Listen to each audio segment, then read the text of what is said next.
Fashion का दौर है, गारंटी की इच्छा नहीं करनी चाहिए, और अगर मामला सियासी हो तो फिर तो बिल्कुल भी नहीं, क्योंकि सियासत में किसी चीज की ना तो गारंटी होती है और ना वारंटी। बदलते वक्त के साथ निष्ठाएं बदल जाती हैं, रिश्ते और समीकरण बदल जाते हैं, कस्में टूट जाती हैं, कथित विचारधारा का भ्रम चूर चूर हो जाता है। चुनावी रुझानों के हिसाब से झंडे बदल लिए जाते हैं, नारे बदल जाते हैं और बदल जाते हैं आका। अगर मौका चुनाव का हो तो ऐसे बदलाव ज्यादा देखने को मिलते हैं। डूबते जहाज में कोई सवारी नहीं करता है। कांग्रेस में कोहराम मचा है, भगदड़ मची है, नजारा अब आम होने लगा है। खुद कद्दावर कांग्रेसी हाथ छोड़कर 16वीं लोकसभा में कमल खिलाना चाहते हैं। हैरत की बात तो ये है कि बीजेपी को पानी पीकर कोसने वाले सोनिया और राहुल की चालीसा पढ़ने वाले भी अब बदल गए हैं। ये कांग्रेस की गिरती साख है, मोदी की लहर है, या सियासी जरूरतों के पूरा ना हो पाने की कसक। वजह कुछ भी हो, पर सच्चाई यही है कि कांग्रेस के सिपाही चुनावी युद्ध में अपना सेनापति बदल रहे हैं। नए भारत के निर्माण में राहुल गांधी का साथ देना नहीं चाहते। बीजेपी को रोकने के लिए राहुल देशाटन कर रहे हैं और कांग्रेस के ठोक बजाकर चुने गए उम्मीदवार मोदी मंत्र का जाप कर रहे हैं। मनमोहन सरकार के खुशनुमा आंकड़ों पर गुजरात मॉडल की व्याख्या भारी पड़ रही है। कई नामी चेहरे तो 10 साल तक सत्ता का सुख भोगने के बाद मैदान में उतरने का साहस भी नहीं दिखा रहे हैं, और तो और जिन्हें टिकट मिली है वो मैदान में हुंकार भरने की जगह नमोगान में लगे हैं। बीजेपी का दिल बड़ा है, दरवाजे भी बड़े कर लिए गए हैं। 272 का सवाल है, सब चलेंगे, खरे भी खोटे भी, सबको मौका मिलेगा, पर जीत पक्की होनी चाहिए। रही बात विचारधारा की, तो उसका क्या, बदलती रहती है। मोदी छाप टोपी पहनकर कांग्रेसी भी राष्ट्रवादी हो जाते हैं। सालों की शपथ तोड़ने वालों को ज्यादा इनाम मिलता है। जमीनी कार्यकर्ताओं को नजरअंदाज कर टिकट का प्रसाद दिया जाता है। दिल खोलकर पूर्व कांग्रेसी कांग्रेस को कोसते हैं। सोचिए बीजेपी के दिल को कितनी ठंडक मिलती है, और एहसास कीजिए कि कांग्रेस के सीने पर कैसे सांप लौटते होंगे। पर खेल खालिस सियासी है, मौका है, दस्तूर है। देखते जाइए, सवाल मत पूछिएगा कि कैसे रातों रात विचार, आचार और व्यवहार बदल जाते हैं, कैसे वादों का सौदा हो जाता है, क्यों पार्टी का सच्चा सिपाही बागी हो जाता है, क्यों सत्ता का समीकरण विरोधियों को एक कर जाता है। बस इसे खेल समझिएगा, लेकिन याद रखिए, मोहरे आप हैं जिनसे खेला है, जिनकी भावनाओं का मोल किया जाता है। सुमित ठाकुर, जिया न्यूज।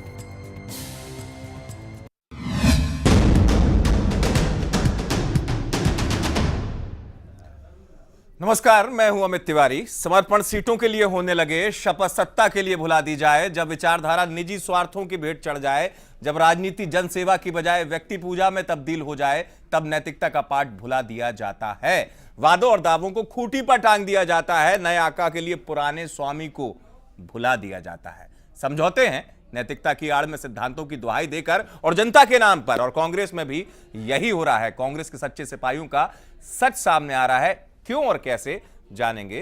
देखते रहिए हाथ से फिसलता साथ।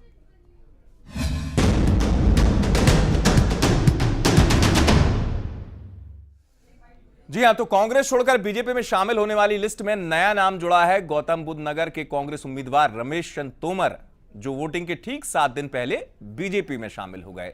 जो बीजेपी के लिए तो एक स्थिति है ही, लेकिन कांग्रेस के लिए यह बड़ा सदमा है।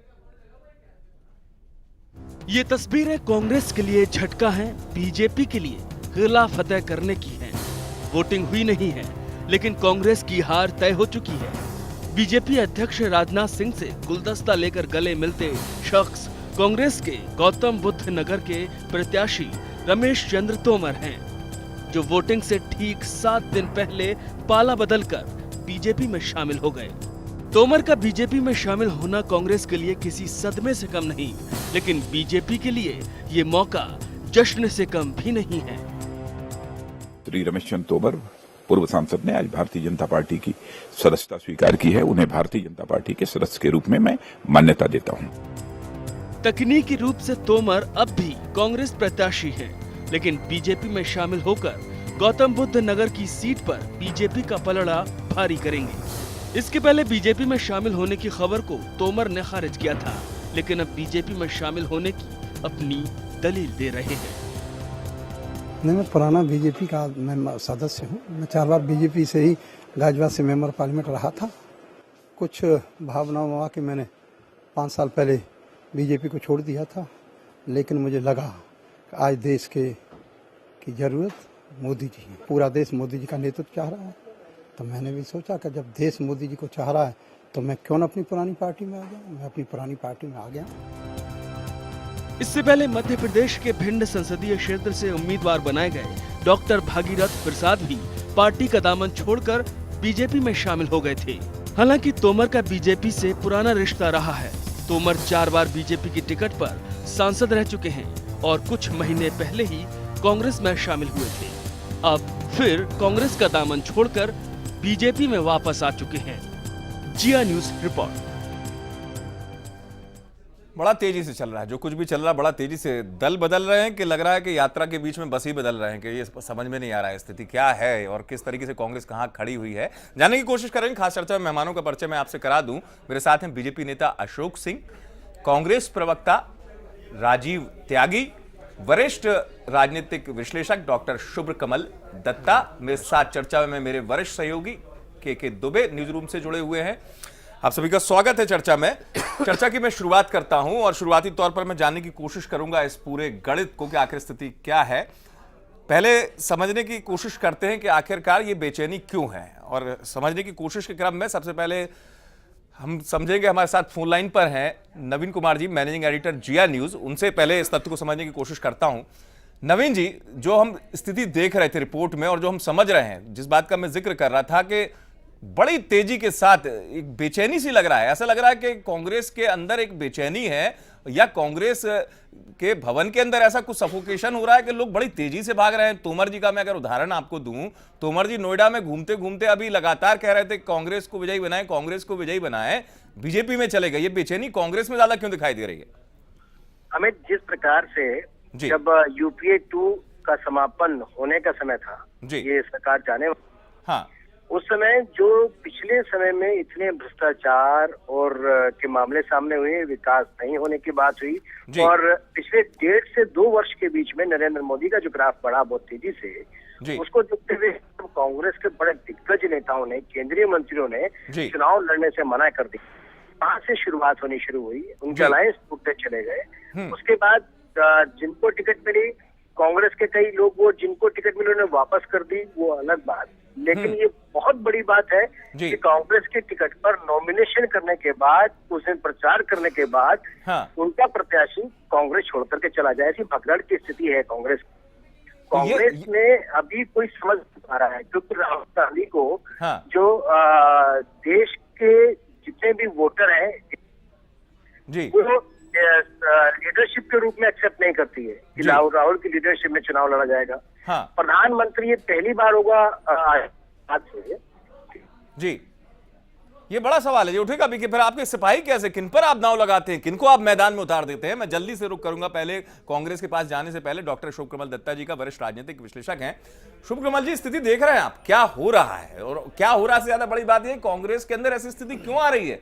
आप टिकट दे देते हैं किसी व्यक्ति को, नामांकन कर देता है, तमाम नामों पे मैं आपसे जिक्र करूंगा कि कौन कौन चलेगा, लेकिन मौजूदा स्थिति में क्या कांग्रेस फिर ऐसे लोगों को विश्वास कर रही है? क्योंकि अगर मैं टेक्निकली बात करूं तो उम्मीदवार जरूर रहेंगे तोमर जी तकनीकी तौर पर कांग्रेस के, दिल से क्या कांग्रेस के बचे? तो कांग्रेस को ऐसे लोगों की जरूरत आ गई मौजूदा दौर में जहां पे तकनीक प्रधान लोग रहे, जो बने रहे उम्मीदवार, लेकिन दिल से कांग्रेस का नुकसान करते रहे। नहीं, ये तो बेशक है ये, और दिल पे तो कांग्रेस के दिल पे एक बहुत बड़ा हमला है और बहुत बड़ा चोट है। और मैं मानता हूं कि अब तो शायद बायोप्सी के बाद भी सही नहीं हो पाएगा। अफसोसजनक कहना पड़ता है कि जो रूलिंग अलायंस है, हाँ। लगता है जिस तरह का लहर बह रहा है उस पे तो लगता है कि कांग्रेस की सूरज की जो अस्त है, समाप्ति जो है वो पहला राउंड ऑफ चुनाव से पहले ही हो चुका है। हाँ। इसके पीछे अगर मैं कारण ढूंढने की अगर कोशिश करता हूं तो मेरे नजर में जी। 4-5 कारण मुख्य रूप से आता है जी। पहला कारण है कि कांग्रेस की जो 3 बड़ी उपलब्धि है, भ्रष्टाचार, महंगाई और बेरोजगारी, वही चीज है जिसके चलते आज कांग्रेस के अंदर ना लड़ने की सुनामी है, भाजपा के अंदर लड़ने की सुनामी है। और डबल एंटी इनकम्बेंसी जिस तरह का है यूपीए सरकार का, मैं मानता हूं कि अगर साक्षात ब्रह्मा जी, महेश्वर जी और विष्णु जी भी प्रकट हो जाए तो शायद कांग्रेस को बचा नहीं पाएंगे इस डूबते हुए सुनामी से। नहीं, वो तो डॉक्टर साहब परिणाम बताएंगे वो सब सारी चीजें, लेकिन परिणाम से पहले जो सवाल मेरा था, तो वही एक रूपरेखा और वही दिशा दर्शाती है कि सैलाब आने से पहले या फिर तूफान आने से पहले जो एक अचानक वातावरण में शांति हो जाती है, वो राजनीतिक शांति कांग्रेस के पूरे आसमान पे। तो ये ऐसी शांति जो इनको तूफान में ले जाती है हर बार। इनके कैंडिडेट जो है वो सीधे भवसागर पार कराने के बजाय खुद ही पार हो जाते हैं। कांग्रेस बिल्कुल वही चीज है। और इसके पीछे अगर है तो यूपीए सरकार की दूसरे कार्यकाल का जो एंटी इनकम्बेंसी है, वो बेसिक रीजन है। नहीं तो फिर ये पार्टी का आला कमान अपने नेताओं में कितना मनोबल पैदा कर पाए? आप किस पर ट्रस्ट कर रहे हो, आप किस पर विश्वास कर रहे हो, ये बड़ा सवाल है। मैं राजीव त्यागी जी का रुख कर रहा हूं। एक चीज कहूंगा यहाँ पे, पार्टी का आला कमान या फिर हमारे देश के प्रधानमंत्री जी अगर इन सब चीजों को अगर समझ पाते या फिर देख पाते, तो पिछले 5 साल में जिस तरह का कुशासन हुआ है उस तरह का कुशासन भी नहीं होता। मुझे तो लगता है और दुख से कहना पड़ता है कि पिछले 5 साल की सरकार जनता के प्रति में एक गांधारी जैसे सोच रखा है, और वही नतीजा है कि आज कांग्रेस को इतने बड़े पैमाने पे खामियाजा भुगतना। मैं तमाम नामों का जिक्र करूंगा, राजीव त्यागी जी के पास चला जाता हूं। राजीव जी, 3-4 दिन पहले नोएडा में लगातार मैं सुन रहा था, बड़ा चुंगा बज रहा था इनका, रमेश चंद्र तोमर जी के नाम का। कांग्रेस के चुनाव चिन्ह हाथ पर, चुंगा बदल जाएगा। अब क्या करवा दिया आपने इस तरीके से? अमित जी, आपकी जो स्टोरी है चल रही है, इस स्टोरी से मैं कुछ हद तक सहमत भी हूँ, कुछ हद तक सहमत नहीं हूँ। कैसे? सहमत तो इसलिए हूँ कि जो आप चला रहे हैं वो आज की वास्तविकता है, जो तोमर साहब ने की। नहीं, एक चीज और बताइए राजीव, फिर मैं आपकी पूरी बात सुन लूंगा। ये बताइए, अच्छा आप भी नोएडा में प्रचार में निकले थे आप उनके लिए, रमेश चंद्र तोमर जी के लिए, कि आपकी पार्टी ने उन पर विश्वास जताया? नहीं, आप नहीं निकले। मतलब आपको पहले दिन से ही खराब लग रहा था कि उनको टिकट मिल गई? मैं नहीं निकला। क्यों? आप कांग्रेस के नेता आप क्यों नहीं निकले थे प्रचार में? इसका मतलब आला कमान ऐसे लोगों को टिकट दे रहा है भाई साहब, जिनको टिकट देने में आपको यकीन नहीं है कि उनके लिए प्रचार में निकला जाए। आप ही घर से नहीं निकलेंगे राजीव जी, प्रचार कौन करेगा? सारे सवाल पूछ लीजिए फिर वो जवाब। हाँ बोलिए। अब मैं बोलूं? हाँ बोलिए। देखिए, ऐसा अमित जी, मैं प्रचार में इसलिए नहीं निकला कि मेरी अपनी मजबूरियां हैं। उसकी मजबूरियां ये है कि मैं गाजियाबाद में राजबब्बर जी के साथ चुनाव प्रचार में हूं। दूसरा ये है कि मैं व्यक्तिगत रूप से ऑल इंडिया कांग्रेस कमेटी की तरफ से शाम के टाइम टीवी पे जाता हूं पार्टी का अपना रुख प्रस्तुत करने के लिए। रही बात तोमर साहब के बारे में, मैं इतना कह सकता हूं कि जो उन्होंने किया वो राजनीति के अध्याय में काला अध्याय है कायदे में, और इससे कोई पार्टी नहीं बचेगी। अब कोई पार्टी इसलिए नहीं बचेगी, कल को बीजेपी के साथ भी हो सकता है, कल को बीएसपी के साथ भी हो सकता है, कल को डीएमके के साथ भी हो सकता है। उन्होंने एक ऐसा ट्रेंड सेट कर दिया है कि जिस ट्रेंड को देखने के बाद कोई भी व्यक्ति कहीं भी किसी भी वक्त शिफ्ट हो सकता है। और आपकी स्टोरी से इस तरह से सहमत हूं मैं कि जब आपकी स्टोरी कहती है कि कोई सिद्धांत नहीं है, कोई निष्ठा नहीं है, कोई नेता के प्रति कोई लगाव नहीं है, तो इसका निश्चित रूप से जो है दूरगामी परिणाम लोकतंत्र में होने जा रहे हैं। नहीं, परिणाम तो आएंगे इसके, लेकिन आपकी पार्टी को भी सोचना पड़ेगा भाई कि किस पर आपकी जो बात है। नहीं, आपकी पार्टी किस पर ट्रस्ट कर रही है? मैं भागीरथ प्रसाद जी का नाम ले लूंगा। मध्य प्रदेश में 2 दिन पहले उनको टिकट मिला था, 2 दिन बाद अगले दिन वो कहते हैं मुझे नहीं लड़ना चुनाव। तो आप निश्चित रूप से देखिए, नहीं, मैं इसलिए राजीव जी, ये आपकी पार्टी का फॉर्मेट बता रहा हूं। और राहुल गांधी जी जिस मंथन के बाद उन्होंने कहा था कि इस बार मैं टिकट बांटूंगा, ब्लॉक कमेटी से पूछूंगा, जिला कमेटी से पूछूंगा, अपने कार्यकर्ताओं की राय लूंगा। टिकट बढ़ गया, आपके कैंडिडेट अगले दिन कहते हैं कि नहीं हमें नहीं लड़ना चुनाव, हम वो बीजेपी से चुनाव लड़ते हैं। चिंता आप देखिए ना कि आपका फॉर्मेट ही ध्वस्त हो गया। 543 सीट्स में कहीं ना कहीं इस तरह की चूक होने की गुंजाइश सभी दलों में रहती है। हाँ। लेकिन ये आपके यहाँ ज्यादा है, आपके यहाँ दलदल सा हो रहा है। मैं आपको बताता हूँ ना। हाँ। दूसरी बात, सबसे बड़ी जो विशेष बात है इस सब चीजों में, हाँ। वो ये है कि हमें जयचंद और आंधी की याद आ गई। हाँ। हमें मीर जाफर की याद आ गई। हाँ। इसलिए याद आ गई हाँ। कि उन व्यक्तियों ने भी रण क्षेत्र में सेनापति होने के बाद भी, हाँ। सेना का जो वो नेतृत्व कर रहे थे उसके बाद भी, हाँ। उन्होंने रण छोड़ करने का काम किया और सेना की पीठ में छुरा घोंपने का काम किया। हाँ। हाँ। आज जो तोमर साहब ने किया है, मुझे वही चीज याद आती है। हाँ। और इसके दूरगामी परिणाम, मैं पार्टी जीत हार का ये विधि हाथ है और जीत हार लगी रहती है। मैं परिणामों की बात नहीं राजीव जी आऊंगा, परिणामों की बात जीत हार तो लगी रहती है। ये अशोक सिंह भी मेरी बात से सहमत होंगे। राजीव जी मैं आऊंगा, बस परिणामों की बात नहीं कर रहा हूं। दरअसल आप भी जानते हैं इस चीज को, जब युद्ध में उतरा जाता है तो अपने सिपाहियों को देखा जाता है कितने क्षमतावान है और आपका सेनापति कैसा है। युद्ध का परिणाम तो बाद में आता है। अशोक सिंह जी एक बात बताइए, आप क्या स्वागत द्वार बनवा के बैठे हैं क्या? स्थायी तौर पर बोल दिया गया है क्या स्वागत द्वार बना दीजिए, जो भी आ रहा है बढ़िया है स्वागत करिए? आपके यहाँ स्वागत द्वार बन गया कांग्रेस का? देखिए अमित जी, पहले मैं इनका इतिहास बता दूं। हाँ। रमेश सिंह तोमर जी पहली बार भारतीय जनता पार्टी के टिकट पे 1991 में सांसद बने। हाँ। और 2004 में हाँ। ये कुछ वोटों से हार गए। हाँ। उसके बाद इन कांग्रेस के कैंडिडेट वहाँ सुरेंद्र प्रसाद गोयल थे, वो जीते। और 2009 में जब मामला आया तो चूंकि भारतीय जनता पार्टी के राष्ट्रीय अध्यक्ष जी गाजियाबाद से चुनाव लड़े और किसी कारण से ये अपने आप को संभाल नहीं पाए और ये कांग्रेस में चार बार बीजेपी से सांसद रहे अशोक जी, राष्ट्रीय अध्यक्ष जी चार बार बीजेपी से सांसद रहे। नहीं अमित जी, मैं उसी बात आपकी बात सुन लीजिए अशोक जी, आप जो आपका 4 बार का सांसद कांग्रेस में चला जाता है, ये आपके लिए चिंता का प्रश्न होना चाहिए, पहली बात। दूसरी बात, अचानक वो कांग्रेस से, अगर मान लो कांग्रेस से लड़ते हो, राष्ट्रीय अध्यक्ष को नहीं लड़ाता, फिर आपके यहाँ आ जाते हैं, फिर आप कहते हैं कि नहीं स्वागत है। भाई मैं जो शुरुआत में कह रहा था ना अशोक जी, स्वागतदार बना के बैठे हैं लग रहा है आप लोग। देखिए आप मेरी बात कहने दीजिए। हाँ बोलिए। आप पूछते रहिए, कोई दिक्कत नहीं, मैं 1 घंटा तक हूँ आपके पास। आप जो मैं पूछूंगा, मेरा जिज्ञासा है मेरी। ये 2004 में चुनाव हारे, 2009 में राष्ट्रीय अध्यक्ष जी वहां से लड़ने आए। हाँ। इन्होंने कहा कि आपका स्वागत करते हैं, लेकिन किसी कारण इनका मन खराब हो गया। स्वागत नहीं किया अशोक, और क्योंकि मैं गाजियाबाद का वासी हूं, मैं जानता हूं इन्होंने स्वागत नहीं किया। राजीव जी आप बोल रहे थे, मैं सेम डे कहा मैंने अशोक जी कि मैं पार्टी छोड़ने को तैयार हूं। आप देखिए अशोक जी, मैं एक बात कहूंगा आपसे, जितना भी एक बात बोले, आपको इसे मैं कहूंगा आपको कि आपसे निवेदन है, राजीव जी, कृपया आप ऐसे इतने लोगों की वरिष्ठ भ्रष्ट नेता करना हैं, सीखिए। कम से कम आप आप बर्दाश्त तो करिए, मुझे बोलने तो दीजिए, मैं क्या बोलना चाहता हूं। राजीव जी को सुन, राजीव जी आप भाई उनको बोलने 2004 में ये छोड़ के चले गए, गाजियाबाद से टिकट मांग रहे थे, वहां इनको नहीं मिला, बगल की सीट गौतम बुद्ध नगर में आए और तीसरे स्थान प्राप्त किया इन्होंने। लेकिन इस बार इन्होंने कहा कि भाई हमको चूंकि भारतीय जनता पार्टी में आना है, कई बार ये राष्ट्रीय अध्यक्ष जी से बात कर चुके थे और ठीक है, ये चुनाव के अब राजीव जी मैं आऊंगा, देखिए मैं आऊंगा, चर्चा पर्याप्त समय, आपको पर्याप्त समय, देखिए मैं उस पे भी आऊंगा। अमित जी एक बात तो आप मान लीजिए, कांग्रेस के कोई नेता ये मानने को तैयार नहीं है कि देश कांग्रेस को नकार चुका है और भारतीय जनता पार्टी के और एनडीए के जो उम्मीदवार हैं नरेंद्र भाई मोदी, उनको स्वीकार करने के लिए तैयार है। चलिए मैं आप इसका उदाहरण है, मैं आपको बता दूं, इनके एक नहीं कई मंत्री चुनाव लड़ने से मना कर रहे हैं और यहाँ तक कि पूर्व गृह मंत्री चिदम्बरम जी ने भी लड़ने से मना कर दिया। तो आप समझ सकते हैं कि कांग्रेस की स्थिति इतनी दूरदशा पूर्वक उस स्थान पे पहुंच गई है जहाँ पे इनके कैंडिडेट चुनाव लड़ने के लिए तैयार नहीं है।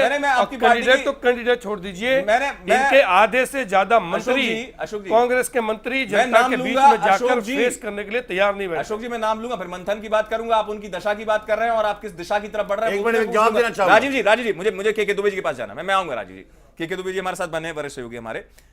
के आपसे सवाल मेरा यही है, आप सुन रहे थे चर्चा को शुरुआती तौर पर मैं जिस तरीके से कर रहा था, कांग्रेस में अजब सी बेचैनी है छोड़ने की और यहां पर स्वागत करने के लिए स्वागत द्वार बना हुआ है।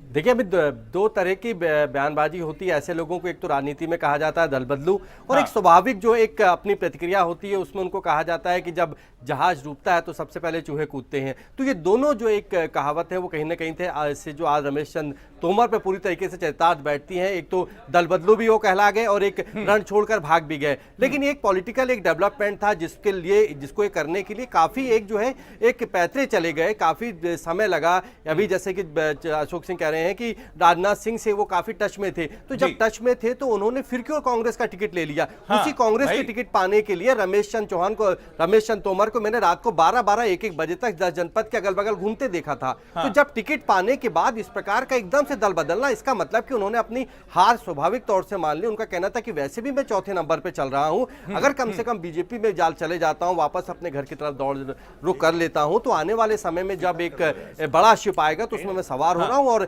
एक मुकाम तक पहुंच जाऊंगा, और कहने को भी हो गया कि घर वापसी है। तो ये एक राजनीतिक प्रक्रिया है जो कि अब चूंकि चुनावी माहौल है, सब कुछ जायज होता है। इसके पहले जब अटल बिहारी वाजपेयी की सरकार थी तब भी ऐसे लोग देखने को मिले थे, और जब 2009 का चुनाव हुआ था तब देखने को मिला था कि बड़े बड़े लोगों ने बीजेपी छोड़ के यूपीए का दामन संभाला था। अमित, हाँ, वही स्थिति समझने वाली है कि अगर उस समय दामन थमा था, लेकिन इस समय इतनी भगदड़ क्यों है, ये समझने की कोशिश करेंगे। यहाँ वक्त ब्रेक का, ब्रेक के बाद जल्द हाजिर हो रहे हैं, चर्चा जारी रहेगी क्योंकि कई बड़े सवाल उठना अभी बाकी है। देखते रहिएगा।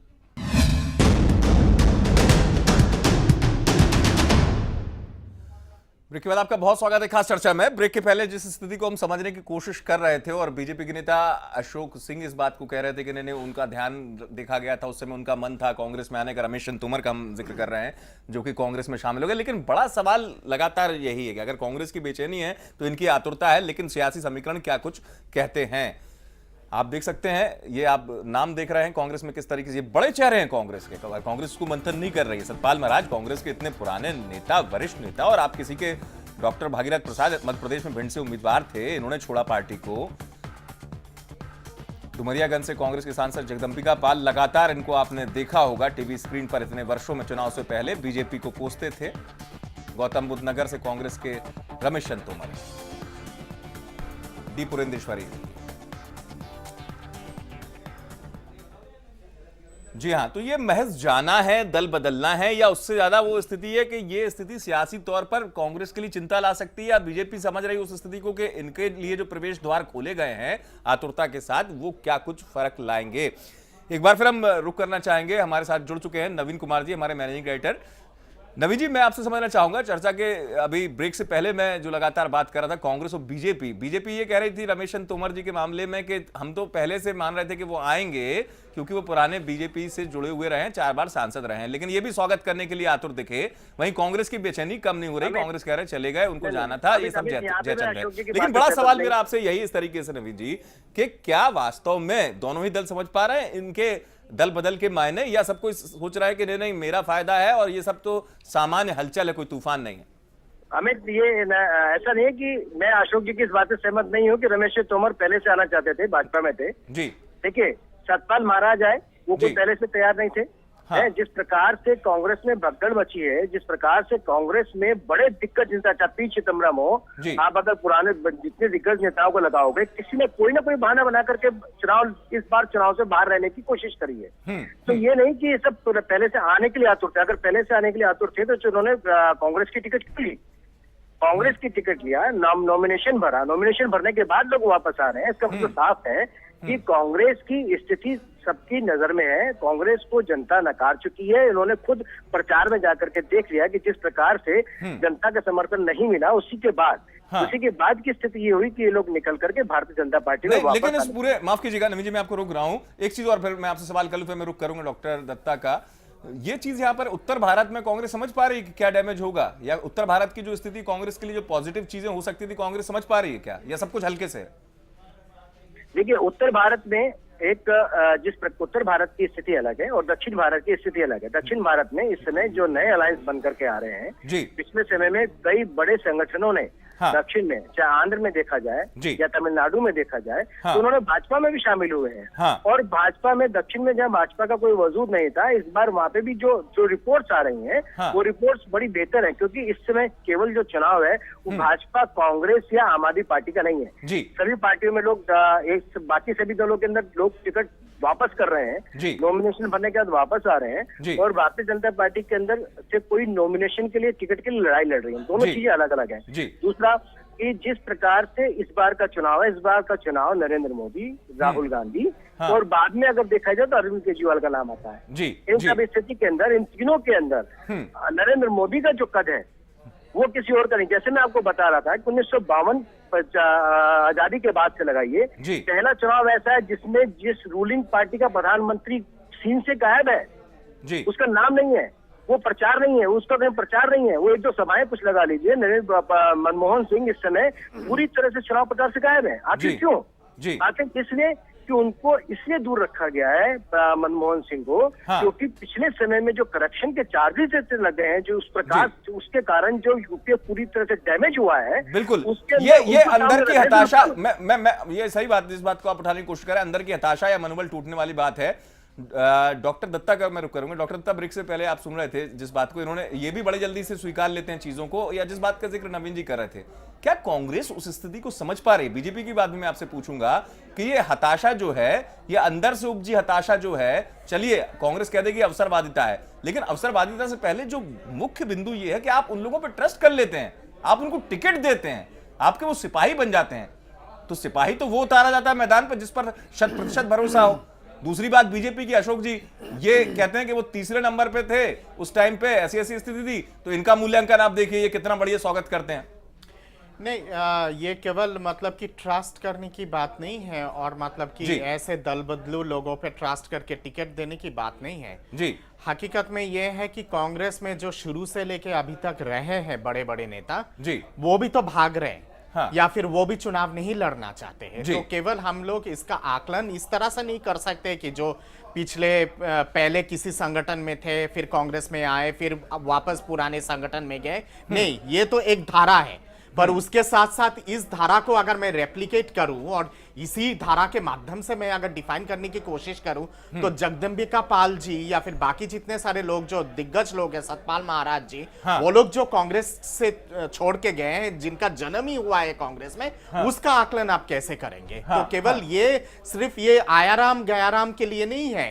हकीकत में जो देश में जो लहर है, देश में जो एक आक्रोश है महंगाई, भ्रष्टाचार और बेरोजगारी को लेके और मिस गवर्नेंस को लेके, उसके चलते ये नौबत आई है।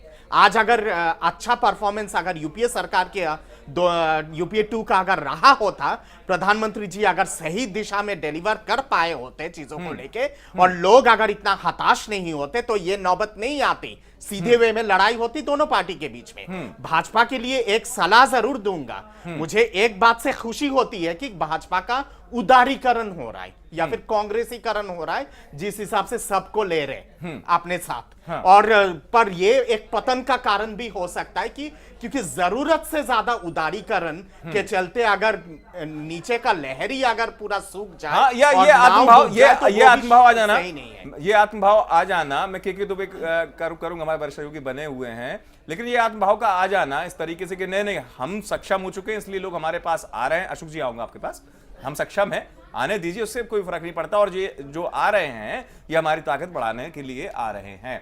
क्योंकि मैं आपसे सवाल करना चाहूंगा कि क्या वास्तव में बीजेपी समझ पा रही है, उस स्थिति में बीजेपी खड़ी है जहां पर वो मान रही है कि ये आ रहे हैं, इसलिए आ रहे हैं क्योंकि सबको पता है कि हमारा कद जो है वो काफी ऊंचा है, हम ज्यादा सक्षम हैं, इनकी पार्टी हताशा से भरी हुई है, लेकिन क्या ये वास्तव में उस स्थिति का मूल्यांकन कर पा रहे हैं जहां आने के मायने नुकसानजनक भी हो सकते हैं बीजेपी के लिए?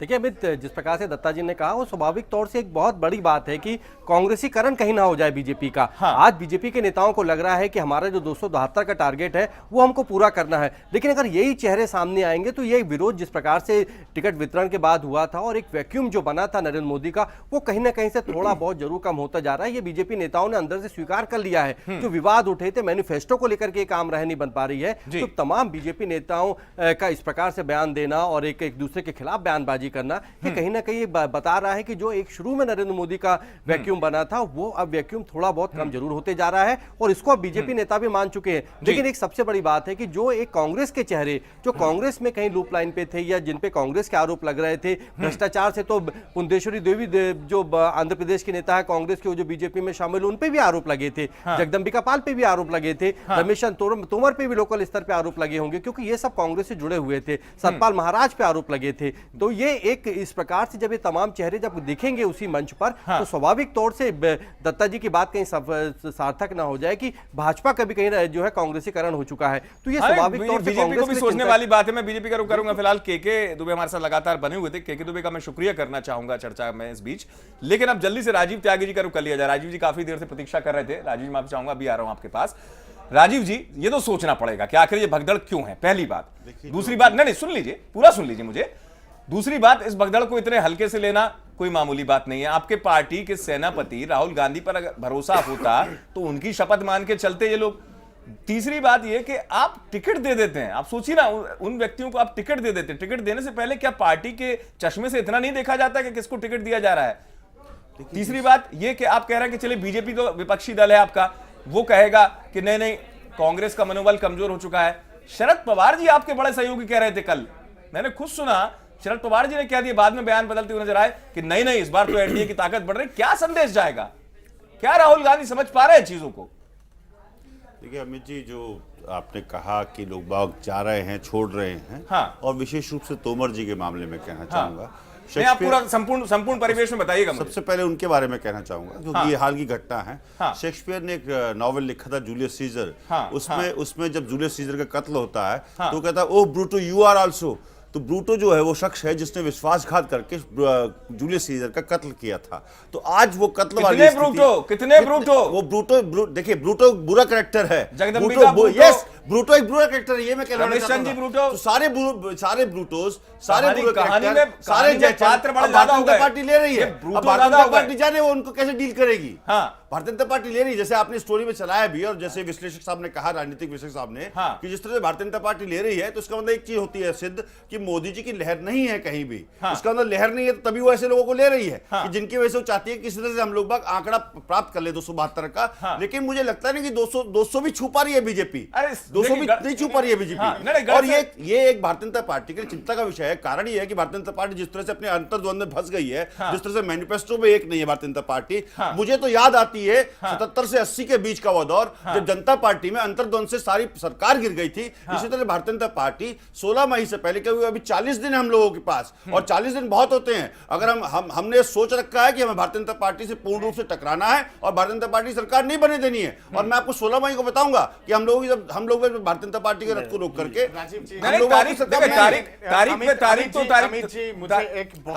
मैं अशोक सिंह को 16 मई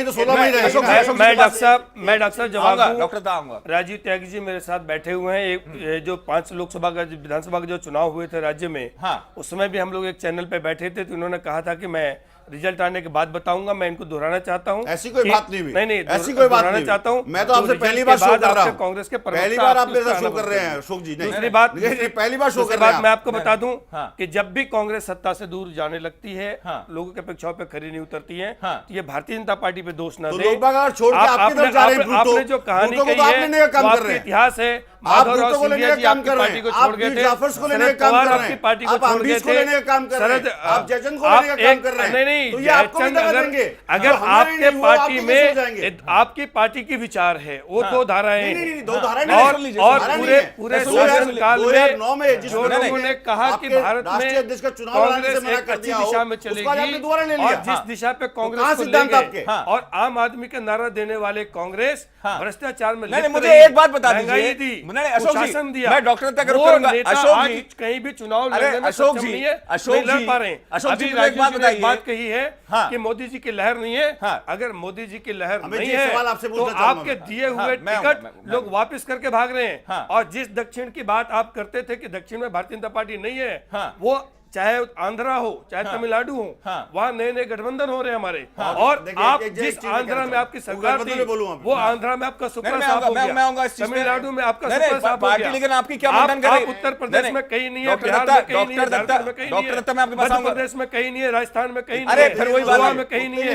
और आपने जो काम किए हैं, आप देख लीजिए 16 तारीख को 16 मई के बाद हम 16 मई को बैठेंगे, 16 मई को हम बैठेंगे, 16 मई को हम बैठेंगे, बात करेंगे। 16 मई को आधे से ज्यादा मंत्री अशोक जी लड़ने के लिए तैयार नहीं है। अशोक जी पहले सुन लीजिए, अशोक जी, और भारतीय जनता पार्टी में आज भी टिकटॉक आप लोग जैसे, अरे पहले सुन लीजिए अशोक जी, मैं माफ कीजिए रोक रहा हूं, मैं अब रोक रहा हूं। अशोक जी, डॉक्टर दत्ता मैं आपके पास आऊंगा। अशोक जी पहले एक बात का जवाब दे दीजिए मुझे, फिर मैं डॉक्टर दत्ता का रुख करता हूं।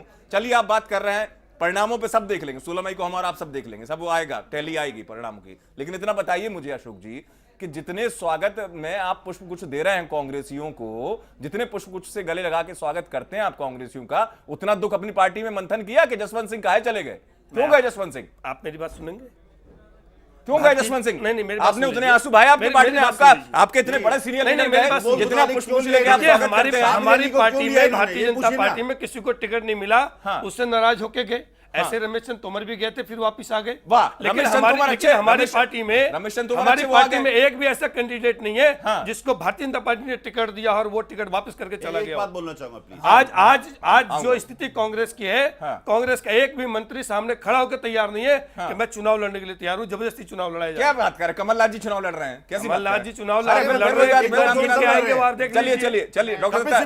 हैं। और एक बात और बता दूं, आप अमित जी मेरी बात को देख लीजिए, भारतीय जनता पार्टी ने कांग्रेस के उन नेताओं को लिया है जिन पे कभी कोई दाग नहीं रहा है, चाहे सतपाल महाराज है, उन पे कोई दाग नहीं है। आप जगदम्बिका पाल की जी करते हैं, उन पर कोई दाग नहीं है। हमने उनको लिया है जो कांग्रेस में घुटन महसूस कर रहे थे और जो कुछ एक मंत्रियों के जो समूह बना था, जो भारत को बर्बाद करने में और इस यहाँ की जो आम आदमी की बात करके जो नारा देके कांग्रेस आई थी, उसको दोहन करने में जो ये बताइए है, उससे मुक्ति पाने के लिए उन्होंने आज वो पार्टी में आए। अशोक जी, आपकी पार्टी सिद्धांत भी तो देखेगी ना, कि जो आदमी आपकी पार्टी की 4 वर्ष आलोचना कर रहा है, आप कह रहे सफोकेशन हो रहा था, आप तो एसी हो गए, उनको सफोकेशन हुआ, आप एसी का काम कर रहे हैं, आपने एसी चलाया, तुरंत ठंडी हवा दे रहे कांग्रेसियों को। डॉक्टर दत्ता आप बोलिए। 2-3 चीजें यहाँ पे मुख्य रूप से कहना है। जहां सिद्धांतिक राजनीति की जहां बात आती है, कांग्रेस का तो सिद्धांत मुझे आज तक मिला नहीं है कि आखिर सिद्धांत है क्या कांग्रेस का। भाजपा किसी ना किसी जमाने में सिद्धांतिक राजनीति करती थी और सिद्धांतों को लेके चलती थी, आज भी है, या फिर कहती थी कि हम सिद्धांतों को लेके चल रहे हैं। 1992 पे एक लहर के माध्यम से, राम मंदिर के लहर के माध्यम से आए, उसके बाद 6 साल तक सरकार बनाए, सरकार के दौरान राम जी को भूल गए। वो जो सिद्धांत, जिस सिद्धांत के चलते आए, वो सिद्धांत का तो बहुत पहले तिलांजलि दे चुके हैं बीजेपी। तो एक सेकंड मुझे कंप्लीट करने दीजिएगा, उसके बाद आप अपना टिप्पणी कीजिएगा। सिद्धांत तो ना कांग्रेस में रहा है ना भाजपा में रहा है, दोनों पार्टी में सिद्धांत आज के डेट में नहीं है। राजीव जी कह रहे थे कि यू टू ब्रूटस, शेक्सपियर के उदाहरण देके, और मैं समझता हूं एक और उदाहरण मैं देता हूं जो बहुत ऐतिहासिक उदाहरण है। When Rome was burning, Nero was playing violin। तो ये शायद आपके आला कमांड पे लागू होता है। कांग्रेस के अंदर में लोग घुटन से महसूस कर रहे हैं, यूपीए की कुशासन इतने बड़े पैमाने पे रहा है कि पूरा देश जल चुका है भ्रष्टाचार, महंगाई और बेरोजगारी के आग में। और क्योंकि नेरो को दिखाई नहीं दिया ये सब चीजें, तब भी वायलिन खेल रहे हैं, प्ले कर रहे हैं, इसीलिए ये नौबत आ गई कि सब भाग रहे।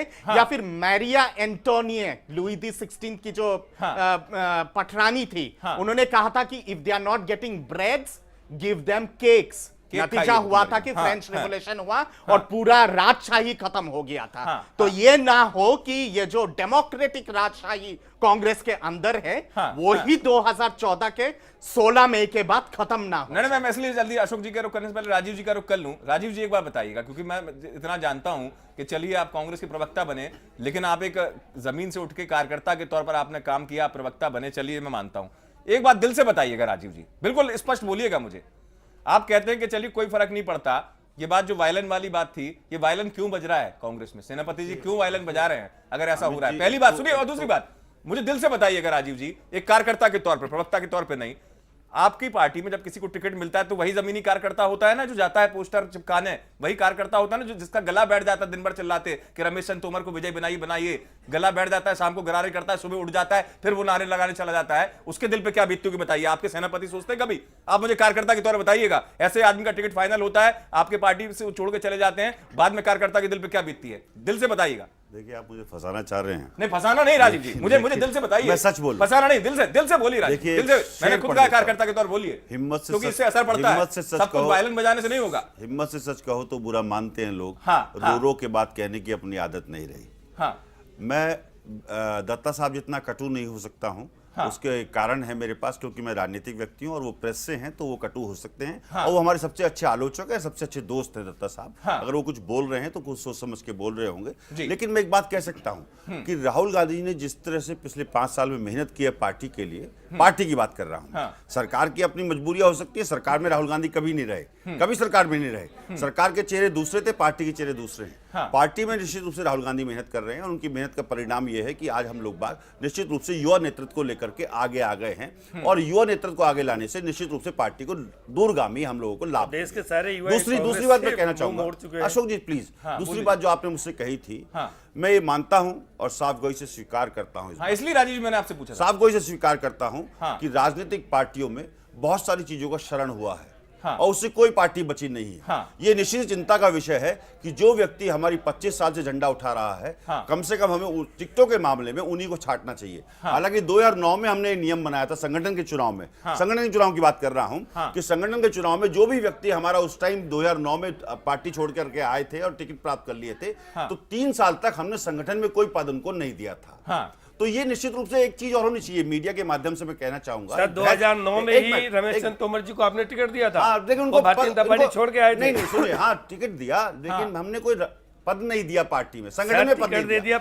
संगठन ने पद नहीं दिया। देखिए संगठन अलग है, चुनाव लड़ने वाले लोग बाग अलग है, संगठन अलग है। मैं आज भी वो पुरातन राजनीति करता हूं। संगठन से तो आज भी आप चुनाव लड़ाने की बात राहुल गांधी कर रहे हैं, जो फार्मूला बनाया उन्होंने। बिल्कुल निश्चित रूप से बात ठीक कह रहे हैं आप, लेकिन दूसरी चीज मैं कह रहा हूं टीवी के माध्यम से ऐसा ना हो फिर वो गाने वाली बात हो जाए कि पता चला तोमर जी का प्रचार करते करते आपका कार्यकर्ता कह रहा हो आज ये कहां आ गए, हम यूं ही साथ चलते चलते। नहीं, देखिए ऐसा है कि मैं टीवी के माध्यम से आपके जो व्यूअर्स हैं उनको भी एक चीज कहना चाहूंगा, प्रश्न उछालना चाहूंगा, क्यों ना ये नियम बने संसद में कि जो व्यक्ति पार्लियामेंट के चुनाव से या विधानसभा के चुनाव से 6 महीने पहले अपनी पार्टी बदलते हैं, दल बदलते हैं, निष्ठाएं बदलते हैं, सिद्धांत बदलते हैं, नेता बदलते हैं, उनको कोई टिकट पार्टी कम से कम 5 साल तक नहीं देगी। तो अगर ये नियम बनेंगे तो निश्चित रूप से जैसे दल बदल विधेयक कांग्रेस लाई थी, उससे उसके दूरगामी परिणाम भारतीय राजनीति में आज भी हुए हैं और इस तरह के नियम आएंगे, आज नहीं आएंगे कल आएंगे। देखिए करना पड़ेगा, जिस तरह से मिडिल क्लास ग्रो कर रही है, जिस तरह से लोग बाग समझदार हो गए हैं, संचार क्रांति हुई है, निश्चित रूप से नियम भी बनेंगे। लेकिन मैं तो ये कहना चाहता हूं कि निश्चित रूप से इस तरह की चीजें जो तोमर साहब ने की है उससे व्यक्तिगत रूप से मैं हट हुआ हूं, क्योंकि वो मेरे जिले के हैं। ऐसा उन्हें नहीं करना चाहिए था। जो वो आज हमारे साथ कर सकते हैं, कल वो भारतीय जनता पार्टी के साथ भी कर सकते हैं, किसी और के साथ भी कर सकते हैं।